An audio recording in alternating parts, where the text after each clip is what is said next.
सर्वोच्च आदर्श को प्राप्त करने के पहले अन्याय का प्रतिकार करना मनुष्य का कर्तव्य है। पहले वो कार्य करे, युद्ध करे, यथाशक्ति प्रतिद्वंदिता करे।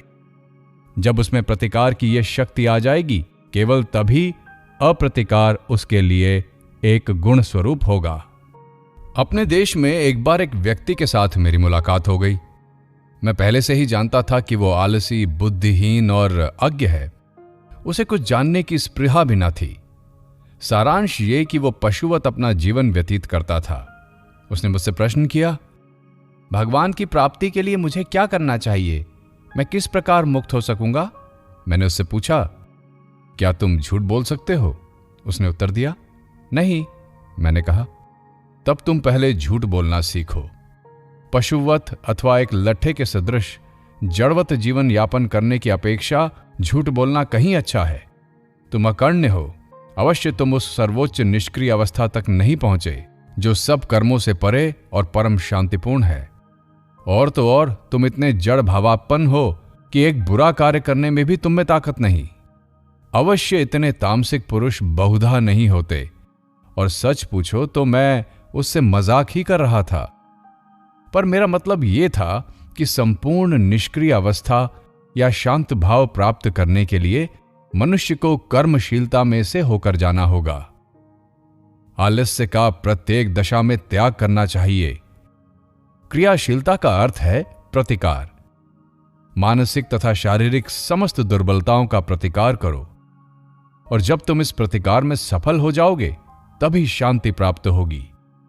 यह कहना बड़ा सरल है कि किसी से घृणा मत करो, किसी अशुभ का प्रतिकार मत करो, परंतु हम जानते हैं कि इसे कार्य रूप में परिणत करना क्या चीज है। जब सारे समाज की आंखें हमारी ओर फिरती हैं तो हम अप्रतिकार का स्वांग भले ही करें, परंतु हमारे हृदय में प्रतिकार वासना की टोंच सदैव बनी रहती है। यथार्थ प्रतिकार के भाव से हृदय में जो शांति अनुभूत होती है, उसका अभाव हमें निरंतर खलता रहता है। हमें ऐसा लगता है कि प्रतिकार करना ही अच्छा है। यदि तुम्हें धन की इच्छा है और साथ ही तुम्हें यह भी मालूम है कि जो मनुष्य धन का इच्छुक है उसे संसार दुष्ट कहता है, तो संभव है कि तुम धन प्राप्त करने के लिए प्राणपण से चेष्टा करने का साहस ना करो। परंतु फिर भी तुम्हारा मन दिन रात धन के पीछे ही दौड़ता रहेगा। पर यह तो सरासर कपटता है और इसमें कोई लाभ भी नहीं होता।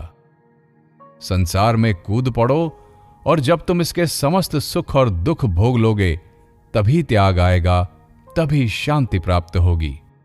अतएव प्रभुत्व लाभ की अथवा अन्य जो कुछ तुम्हारी वासना हो वो सब पूरी कर लो, और जब तुम्हारी सारी वासनाएं पूर्ण हो जाएंगी तब एक ऐसा समय आएगा जब तुम्हें यह मालूम हो जाएगा कि वे सब चीजें बहुत छोटी हैं।